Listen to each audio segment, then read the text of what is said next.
साथियों, स्वागत है आपका आज की क्लास में। आज हम न्यूट्रलाइजेशन रिएक्शन के बारे में पढ़ेंगे, उदासीन अपक्रिया के बारे में पढ़ेंगे। बेसिकली उदासीन अपक्रिया क्या होती है? जब कोई एसिड बेस के साथ रिएक्ट करता है तो वो क्या बनाएगा? सॉल्ट बनाएगा प्लस वाटर बनाएगा। तो जब कोई भी बेस एसिड के साथ रिएक्ट करता है उसी अपक्रिया को क्या बोलते हैं? हम उदासीन अपक्रिया बोलते हैं। क्या बोलते हैं? उदासीन अपक्रिया बोलते हैं। इस अपक्रिया में होता क्या है? एसिड से निकलने वाला हाइड्रोजन आयन और बेस से निकलने वाला OH आयन जब दोनों आपस में रिएक्ट करेंगे तो क्या बना देंगे? वाटर बना देंगे। क्या बना देंगे? वाटर बना देंगे। जो न्यूट्रलाइजेशन रिएक्शन होती है वो एक्सोथर्मिक नेचर होता है उसका। कैसा नेचर होता है?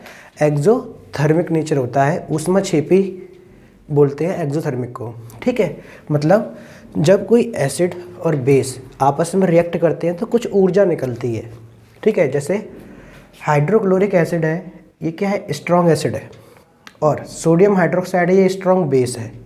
जब स्ट्रॉन्ग एसिड स्ट्रॉन्ग बेस के साथ रिएक्ट करेगा तो सोडियम क्लोराइड का सॉल्ट बनेगा, वाटर बनेगा और कुछ एनर्जी निकलेगी। क्यों निकलेगी?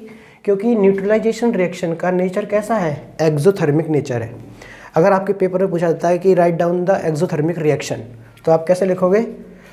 स्ट्रॉन्ग एसिड का स्ट्रॉन्ग बेस के साथ रिएक्ट करा दोगे तो कौन सी रिएक्शन हो जाएगी? एक्सोथर्मिक रिएक्शन हो जाएगी।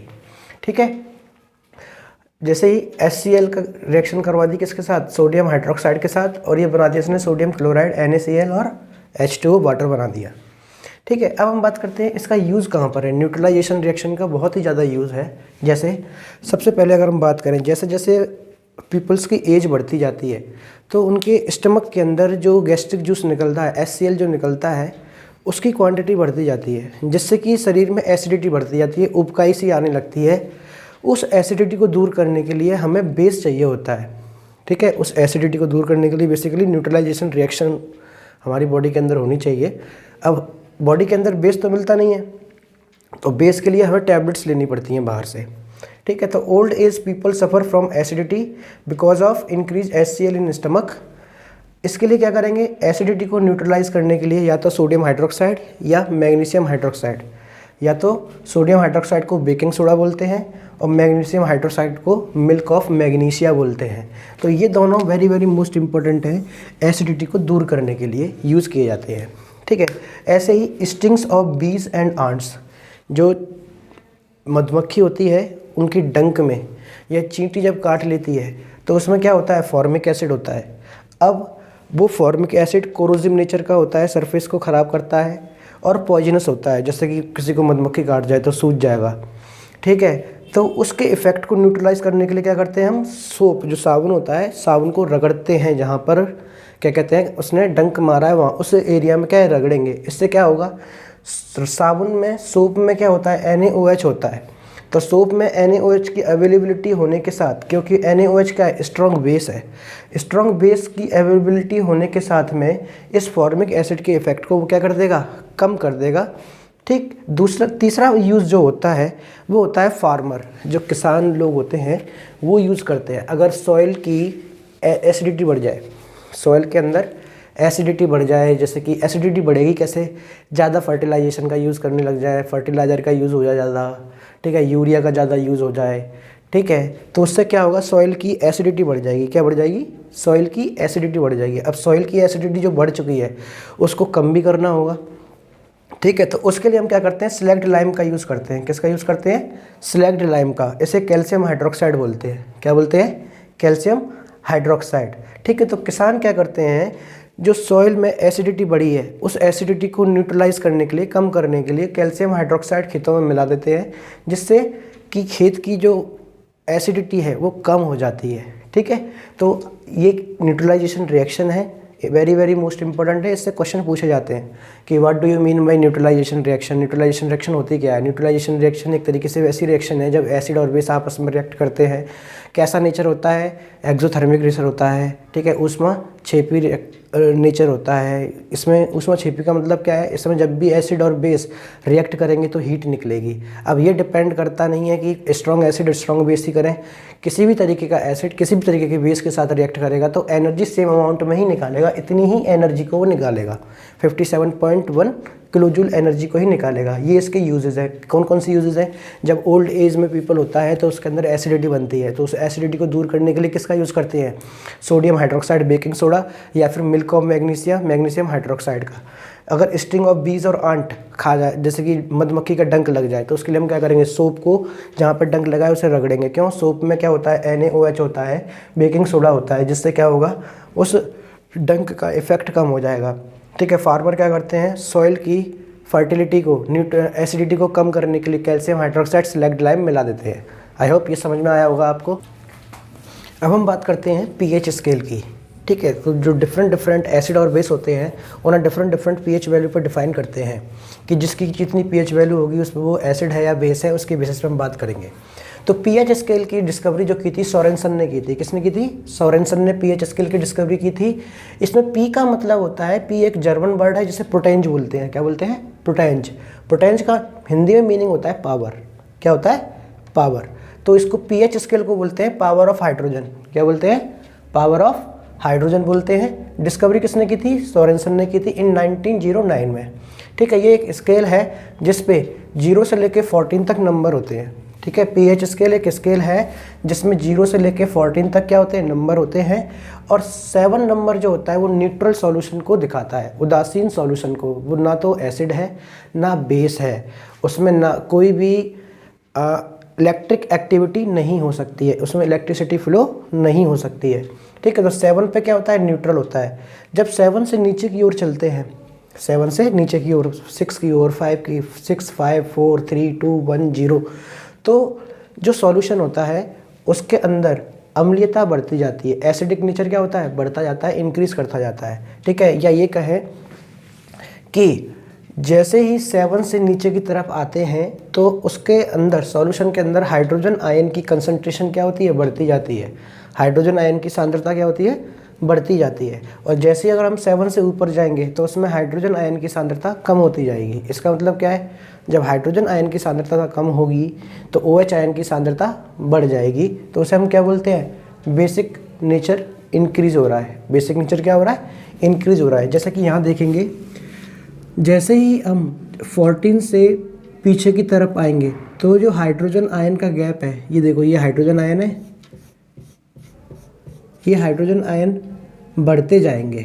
ठीक है। हाइड्रोजन आयन क्या होंगे? बढ़ते जाएंगे जैसे ही हम 0 से 0 की ओर आते जाएंगे।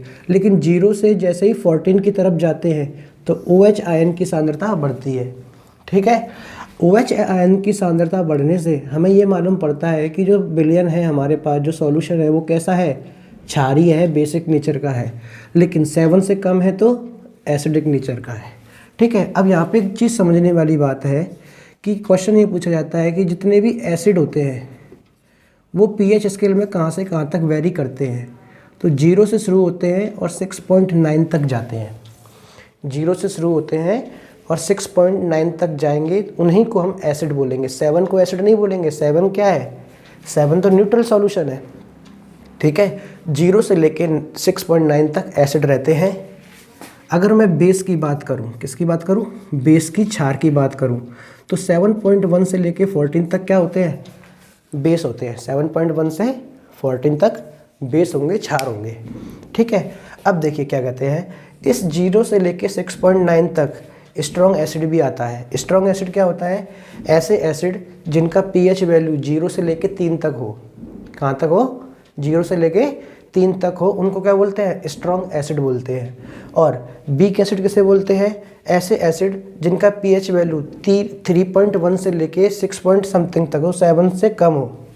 ठीक है। 6.9 तक हो, उनको हम क्या बोलते हैं? वीक एसिड बोलते हैं। ठीक है। ऐसे ही बेस होता है। बेस का क्या मतलब होता है? ऐसे एसिड जिनका पीएच वैल्यू 7.1 से 10.5 तक हो, उसे हम बोलते हैं weak acid, base, weak base. Strong base किसे बोलते हैं? ऐसे सॉल्यूशन जिनकी पीएच वैल्यू 10.5 से ज़्यादा हो, 14 तक, 10.5 से 10.5 से लेके 14 तक होगी, उसको क्या बोलेंगे हम? स्ट्रॉन्ग बेस बोलेंगे। ठीक है।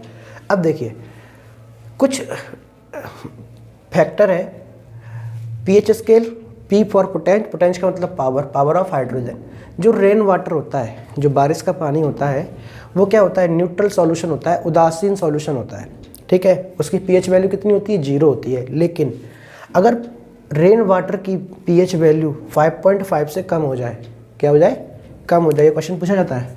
अगर रेन वाटर की pH वैल्यू 5.5 से कम हो जाए तो वो एसिड रेन बन जाती है। क्या बन जाती है, एसिड रेन।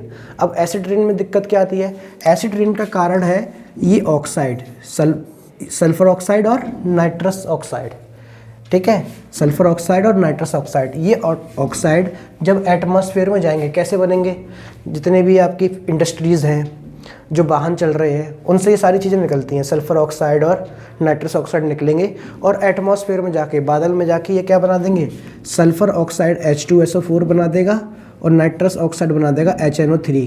और ये दोनों की दोनों क्या होते हैं, स्ट्रॉन्ग एसिड होते हैं।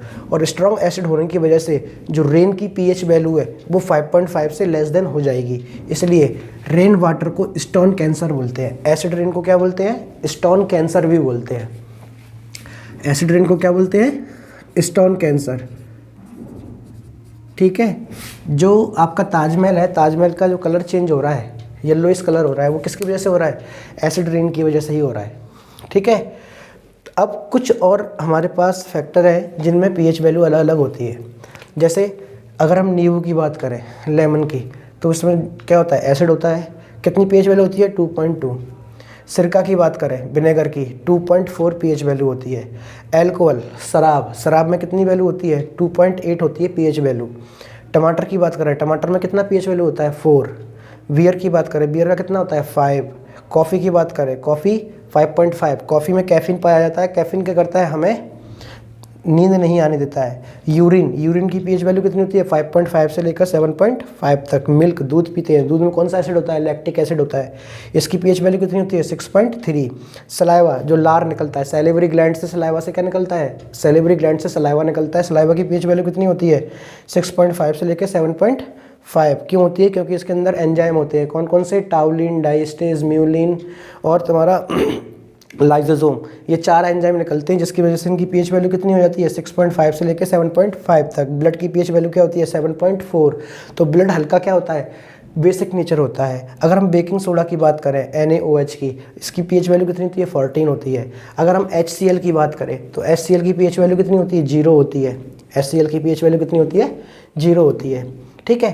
तो जैसे जैसे 7 से हम 0 की तरफ आएंगे तो हाइड्रोजन कंसंट्रेशन क्या होता है, बढ़ता जाता है। अगर हम 7 से 14 की तरफ जाएंगे तो हाइड्रोजन कंसंट्रेशन घटेगा, OH कंसंट्रेशन बढ़ेगा, ठीक है। हम pH की वैल्यू बात कर लेते हैं। pH एक क्या है, pH एक नंबर है, pH एक नंबर है जो किसी बिलियन के 1 लीटर में उपस्थित हाइड्रोजन आयन की कंसंट्रेशन के व्युत्क्रम का लघुगुणक होता है। क्या होता है, व्युत्क्रम। रेसिप्रोकल का क्या होता है, लॉगरिथमिक होता है।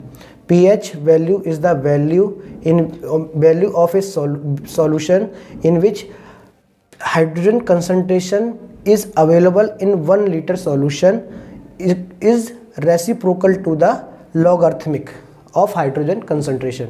pH क्या होता है, reciprocal of hydrogen ion concentration। तो pH equal to log 1/, hydrogen ion, जैसे ही H ऊपर जाएगा तो ये माइनस में हो जाएगा, तो pH इक्वल टू क्या होता है, माइनस log H प्लस, जितनी भी हाइड्रोजन आयन की कंसंट्रेशन दी होगी उसके बेसिस पे। अभी हम क्वेश्चन करेंगे इसके ऊपर। तो POH क्या हो जाएगा, log POH, ठीक है। pH प्लस POH ये दोनों क्या होते हैं, 14 के इक्वल होते हैं। pH प्लस POH किसके इक्वल होते हैं, 14 के इक्वल होते हैं, ठीक है। ये बात समझ में आई होगी। अगर इसके ऊपर कोई क्वेश्चन है तो आप कमेंट बॉक्स में हमें उस क्वेश्चन को भेज सकते हैं, हम उसका आंसर ज़रूर देंगे, ठीक है। हम बात करेंगे कुछ क्वेश्चंस के ऊपर जो pH वैल्यू के ऊपर क्वेश्चन आते हैं। जैसे कहता है कि एक सॉल्यूशन में हाइड्रोजन आयन की जो कंसंट्रेशन है वो 10⁻⁵ है। कितनी कंसंट्रेशन है, 10⁻⁵। तो बिलियन का सॉल्यूशन का pH वैल्यू कितना होगा, ठीक है। तो आपको क्या गिवन है, हाइड्रोजन आयन कंसंट्रेशन गिवन है, H प्लस गिवन है, कितना गिवन है, 10⁻⁵। तो उसकी वैल्यू क्या निकालनी है, pH वैल्यू निकालनी है। तो pH वैल्यू क्या है आपको पता है, minus log hydrogen ion concentration. तो pH इक्वल टू क्या आ जाएगा, माइनस लॉग, और हाइड्रोजन आयन कंसंट्रेशन कितनी है, 10 × 10⁻⁵। pH equal to minus log, जब भी आपने एक चीज़ पढ़ी होगी log m की पावर n, तो हम इसे क्या लिख सकते हैं, log m लिख सकते हैं, n log m लिख सकते हैं। लॉगरिथमिक क्या होती हैं, आइडेंटिटीज़ होती हैं, ठीक है। तो यहाँ से क्या आ जाएगा -5 log 10, और log 10 की वैल्यू क्या होती है, 1 होती है। तो ph इक्वल टू क्या आ जाएगा, -+5, ph वैल्यू कितनी आ जाएगी, +5, log 1 की वैल्यू 1 इक्वल टू +5 क्या आ जाएगी इसकी, pH वैल्यू हो जाएगी। और सॉल्यूशन कैसा हो जाएगा, एसिडिक सॉल्यूशन हो जाएगा। कैसा सॉल्यूशन हो जाएगा, एसिडिक सॉल्यूशन हो जाएगा। अगला क्वेश्चन, 1 बिलियन में हाइड्रोजन आयन कंसंट्रेशन कितनी है, 0.00001। तो इसमें H आयन कंसंट्रेशन कितनी दे रखी है, 0.0001। कितनी जीरो बार डिजिट लग रही है, 1 2 3 4 5। तो इसे हम क्या लिख सकते हैं, 1 × 10⁻⁻4 लिख सकते हैं। कितना लिखेंगे, 1 2 3 4 5 -5, 10⁻⁻5 लिखेंगे, ठीक है। और pH वैल्यू निकालिए, इसकी pH वैल्यू क्या हो जाएगी, -log H ion concentration, pH equal to -log 10⁻⁻5। तो pH वैल्यू कितनी आ जाएगी, 5 आ जाएगी प्लस। ये भी कैसा नेचर होगा, एसिडिक नेचर होगा। अगर हम इसकी बात करें क्वेश्चन की, तो देखिए यहाँ पे 1/, की फॉर्म में है, इसमें 1/, फॉर्म में है, और कंसंट्रेशन किसकी दे रखी है, हाइड्रोजन आयन की कंसंट्रेशन दे रखी है। pH वैल्यू निकालनी है, तो इसको हम क्या लिख सकते हैं, H + इक्वल टू 1/1000 दे रखा है, इसको 10⁻³ लिख सकते हैं। pH वाले फॉर्मूले में पुट कर देंगे, pH equal to -log H, H की जगह पे क्या रखेंगे, 10⁻³ pH वैल्यू क्या आ जाएगी, 3 आ जाएगी, +3 आ जाएगी। मतलब ये स्ट्रॉन्ग क्या है, एसिड है। कैसा एसिड है, स्ट्रॉन्ग एसिड है, ठीक है। अब कुछ और टॉपिक की बात कर लेते हैं। जैसे कोई सॉल्यूशन होता है, आइसोटोनिक सॉल्यूशन है। कैसा सॉल्यूशन है, आइसोटोनिक। तो आइसोटोनिक सॉल्यूशन एक ऐसा सॉल्यूशन होता है जिसमें 2 समान गाढ़े विलयन को आइसोटोनिक कहते हैं। 2 समान गाढ़े कोलाइड विलयन को क्या कहते हैं, आइसोटोनिक कहते हैं। अब आता है बफर सॉल्यूशन। बफर सॉल्यूशन क्या होते हैं, बफर सॉल्यूशन ऐसा सॉल्यूशन होता है जिसमें 2 सॉल्यूशन की pH वैल्यू चेंज नहीं होती है। 2 सॉल्यूशन की pH वैल्यू चेंज नहीं होगी। जैसे मिथाइल अल्कोहल है, CH3OH, मिथाइल अल्कोहल है, क्लोरोमीथेन को मिला देंगे तो उनके बफर सॉल्यूशन बन जाएगा, उनकी pH वैल्यू कभी चेंज नहीं होगी। ऐसे ही क्या है आपका एथेनोइक एसिड है। कौन सा एसिड है ये, एथेनोइक एसिड है, एसिटिक एसिड है, और इसमें सोडियम एसीटेट मिला देंगे तो क्या हो जाएगा, इसकी pH वैल्यू कभी चेंज नहीं होगी। तो बफर सॉल्यूशन एक ऐसा सॉल्यूशन होता है जिसमें सॉल्यूशन की pH वैल्यू कभी चेंज नहीं होती है। 2 समान pH वाले सॉल्यूशन को आपस में मिला दें तो जो सॉल्यूशन बनेगा उसकी pH वैल्यू कभी चेंज नहीं होगी, उसको हम क्या बोलते हैं, बफर सॉल्यूशन बोलते हैं। आई होप आपको समझ में आया होगा। आज की क्लास यहाँ पे pH वैल्यू के बारे में बताया गया है। अगली क्लास आपकी सॉल्ट के ऊपर होगी कि सॉल्ट कैसे होता है, जब एसिड बेस के साथ रिएक्ट करता है तो सॉल्ट होता है। तो जब स्ट्रॉन्ग एसिड वीक बेस के साथ रिएक्ट करेगा तो एसिडिक सॉल्ट बनेगा, स्ट्रॉन्ग बेस वीक एसिड के साथ रिएक्ट करेगा तो बेसिक सॉल्ट बनेगा। न्यूट्रल सॉल्ट क्या होता है, सॉल्ट का यूज़ कहाँ कहाँ होता है, ठीक है, इसके बारे में हम बात करेंगे। आज की क्लास यहीं पे समाप्त करते हैं। थैंक यू, आपका दिन शुभ हो। जय हिंद, जय भारत।